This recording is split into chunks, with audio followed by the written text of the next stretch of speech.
povo de Israel se encontrava próximo de entrar na terra de Canaã, a terra prometida.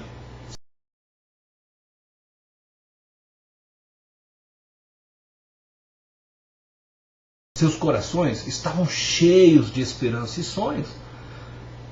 Eles tinham passado 430 anos como escravos no Egito. E agora a terra prometida estava diante deles. Era só atravessar o rio Jordão. Imagine quantos sonhos haviam no coração de cada um daqueles israelitas. A oportunidade de viverem uma nova vida estava diante deles.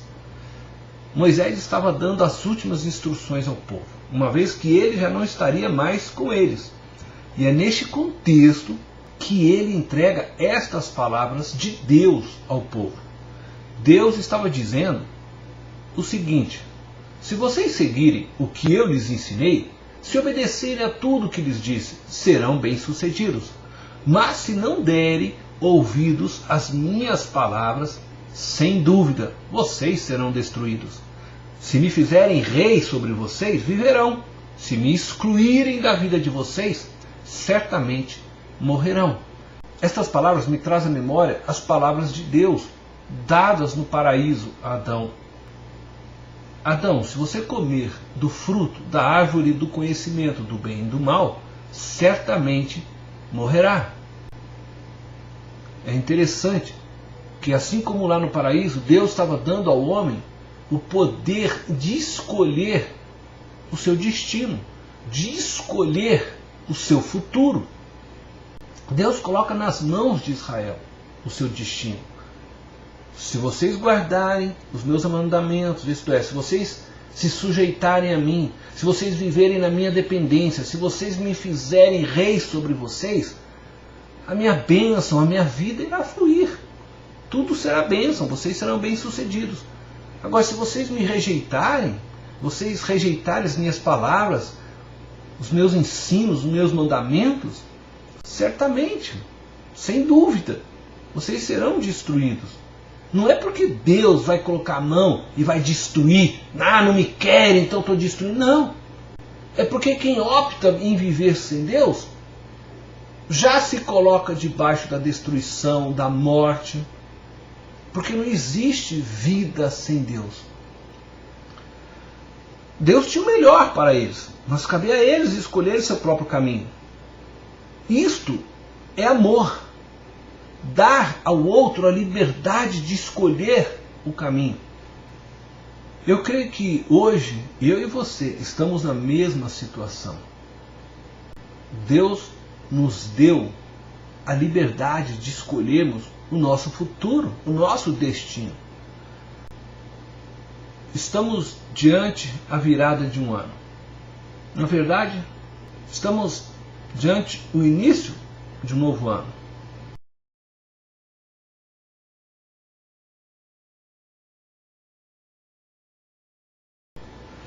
E neste período, nós temos por tradição renovar nossas promessas. A virada de ano proporciona a todos uma oportunidade de renovar as esperanças, de sonhar novamente sonhos que fracassaram ao longo do ano.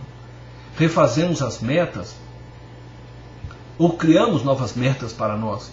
Alguns se propõem a emagrecer, outros a comprar um carro, uma casa, um smartphone, ainda outros a melhorarem seus relacionamentos com os filhos, com seu cônjuge, com os parentes, amigos. E também tem aqueles que prometem uma dedicação maior à vida espiritual. O ano novo traz esperança aos nossos corações. E todos nós precisamos de esperança. A esperança nos motiva a viver e a caminhar. Mas precisamos de uma esperança que não fica esperando algo acontecer. Precisamos de uma esperança que faça acontecer. Precisamos esperançar, acreditar e intencionalmente agir para que o que esperamos aconteça. Quem tem esperança não se acomoda, não fica esperando, mas age em prol do que acredita. Já dizia uma velha canção: Quem sabe faz a hora, não espera acontecer. O meu desafio a você neste novo ano é não esperançar para si mesmo, mas esperançar para o outro. Faça seu ano novo uma virada de vida. Faça seu ano novo uma esperança para o outro. O outro que não tem emprego, que não tem família, que não tem um teto e que não tem esperança num país melhor, num mundo melhor. O outro que não tem Jesus.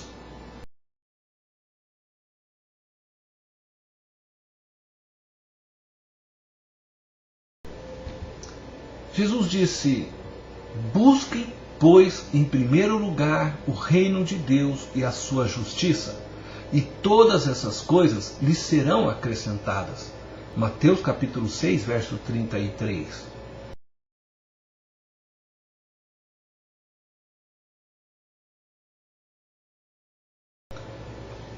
Busquem, este verbo nos chama a uma ação. Se esperamos um mundo melhor, um Brasil melhor, se esperamos que o nosso bairro melhore, se esperamos uma política melhor, se esperamos que a nossa igreja seja melhor, devemos buscar. Isso significa que nós precisamos nos mexer. Sabe? Se coça, se mexe. Vá em direção àquilo que você busca. Quem busca espera alcançar algo. E quem espera alcançar algo, busca. Buscar é esforçar-se para encontrar ou alcançar algo. Jesus espera que nós busquemos em primeiro lugar o reino de Deus, que nos esforcemos para encontrarmos o reino de Deus.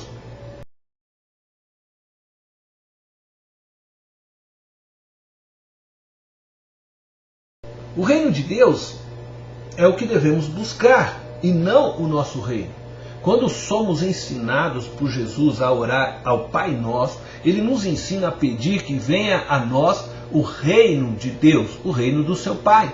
O que Jesus está querendo que peçamos ao Pai é que o seu domínio venha sobre nós e sobre toda a terra. Deus nos criou e nos deu autoridade sobre todas as espécies da terra, a fim de que governássemos para Ele e com Ele, conforme você pode ler depois em Gênesis, no capítulo 1, verso 27 e 28. Deus nos deu o domínio, a autoridade sobre toda espécies da terra. Contudo, por causa do pecado, ao invés de governarmos com Deus, nós governamos contra Deus. E governamos sobre os outros, ao invés de governarmos com os outros. Somos chamados a governar o mundo em unidade e não em individualidade, pois o desejo de Deus é que nos tornemos todos um. E o próprio Senhor Jesus afirma que nos assentaremos no seu trono com Ele e reinaremos com Ele. Seremos um com Jesus e participaremos do seu governo, da sua autoridade, do seu domínio sobre toda a terra, sobre todo o universo.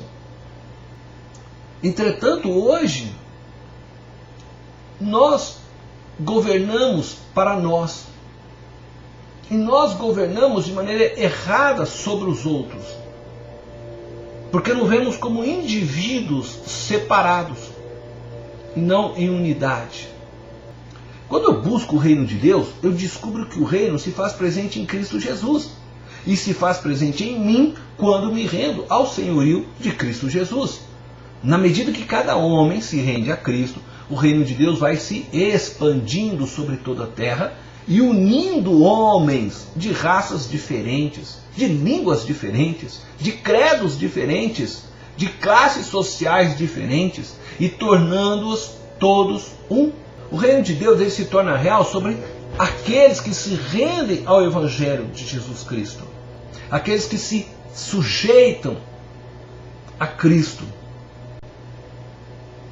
Embora Deus reine sobre todo o universo e tenha o poder sobre tudo e todos, entretanto, Ele nos dá a liberdade de fazermos escolhas.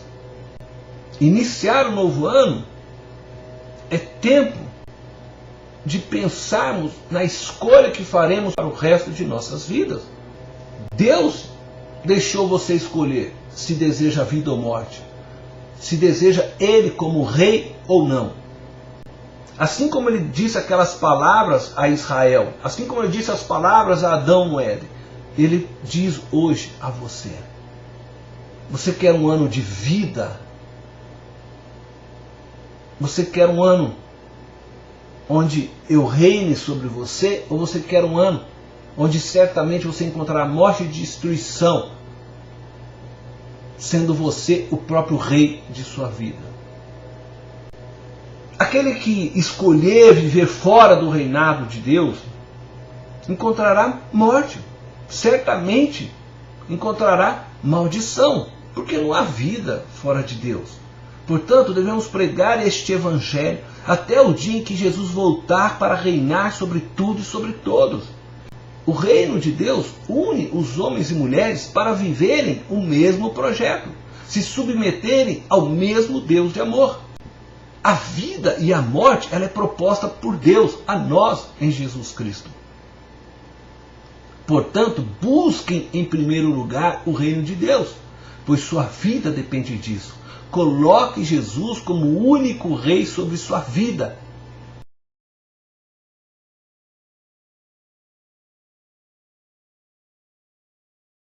Não somos desafiados somente a buscarmos o reino de Deus, mas também a sua justiça.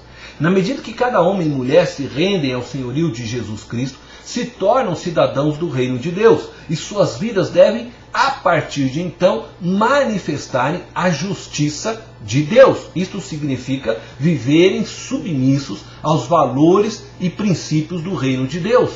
E o que significa vivermos submissos aos valores e princípios do reino de Deus?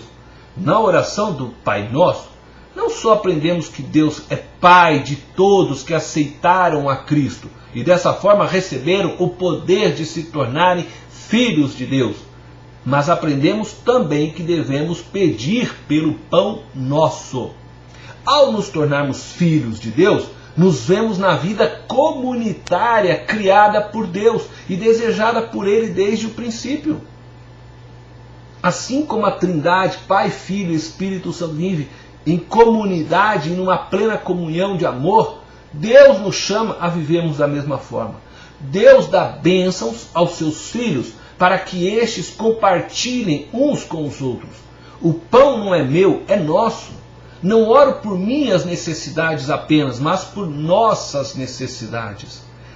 Deus nos vê como pessoas na comunidade. Deus conhece a cada um de nós e sabe do que necessitamos e passamos, mas nos vê na comunidade e não como indivíduos isolados. Portanto, devemos viver como seres na comunidade. Deus nos abençoa dentro do corpo e não fora do corpo. Deus utiliza cada membro do corpo para que todo o corpo cresça saudável. Por exemplo, o trabalho que você possui, seja ele qual for, a empresa que você possui é para te sustentar, mas também para abençoar a sua família e a seus irmãos em Cristo Jesus, e aos seus vizinhos e àqueles que te rodeiam. O dom que você possui é para abençoar a todos que vivem ao seu redor. O conhecimento que Deus te deu, tanto espiritual como conhecimento acadêmico, secular, como você queira chamar, é para abençoar as pessoas que estão ao seu redor. A casa, o dinheiro, os bens que você possui, tudo é em primeiro lugar para te abençoar, mas também para abençoar seus irmãos e aqueles que não têm. Assim, buscamos a justiça de Deus, vivendo em comunidade, compartilhando o que de Deus recebemos. E quando nós fazemos isso, o que acontece? E todas essas coisas lhe serão acrescentadas.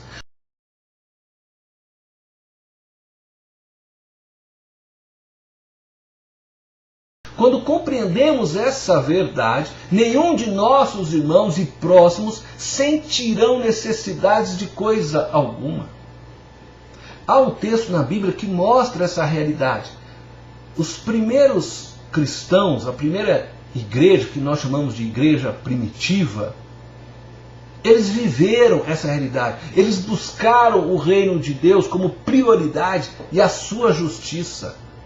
E veja o que aconteceu com essa igreja, com os membros dessa comunidade.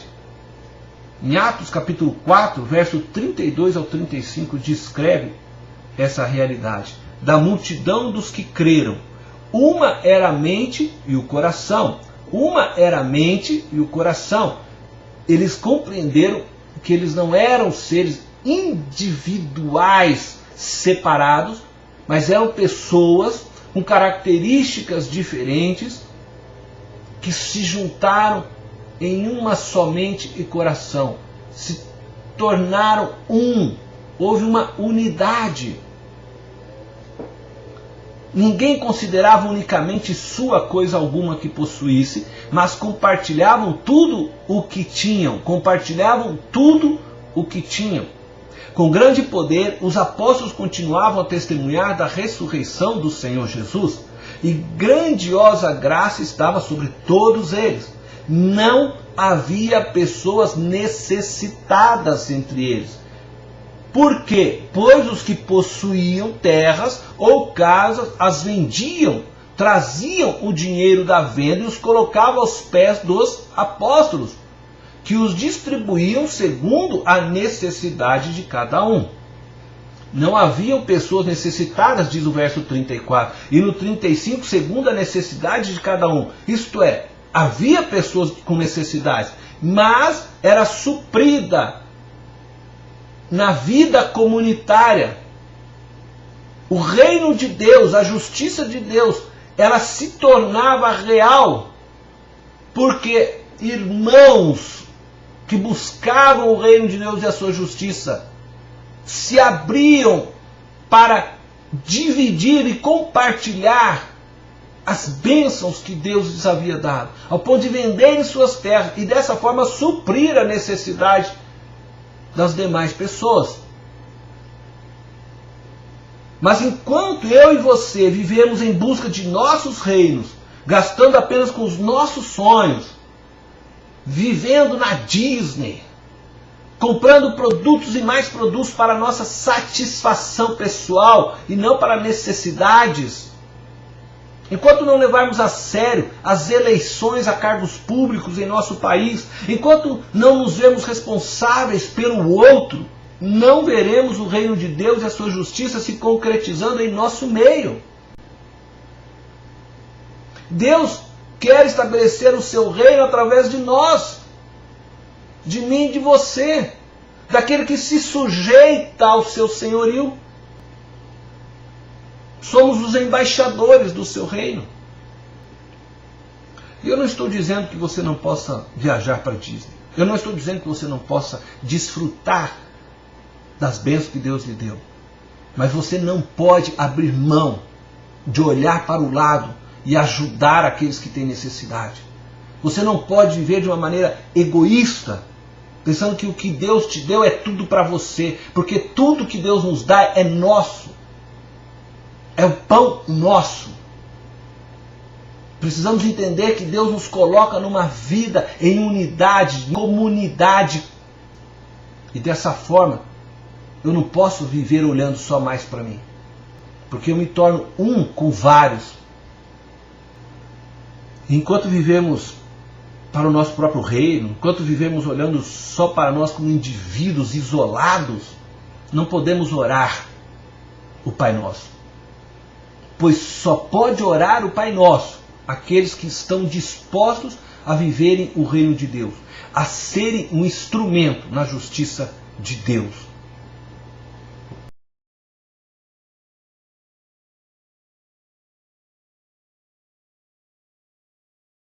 Bom, eu quero concluir dizendo para você, o ano novo está só começando. A vida e a morte estão propostas diante de você por Deus. Israel escolheu viver sem Deus. Adão escolheu viver sem Deus. Encontraram morte no seu caminho, pois não existe vida sem o autor e fonte da vida. E o que você vai escolher, vida ou morte? Você vai escolher se submeter a Cristo Jesus, ou você vai continuar sendo o rei da sua vida?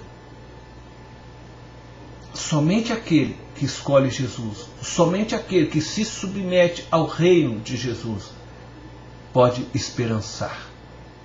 É tempo de esperançar pelos que não têm emprego, teto, família, esperança. Que este novo ano possa significar para você uma virada de vida. Que Jesus Cristo reine sobre sua vida e através de você Ele possa estender a justiça dele a todos os homens e mulheres da terra. Não faça apenas promessas individuais, mas ouse viver comunitariamente. Ouse pedir pelo pão nosso. Ouse ser a resposta para a manifestação da justiça de Deus. Vire o ano, vire a vida. Seja a esperança para muitos. Viva esperançando. Feliz Ano Novo.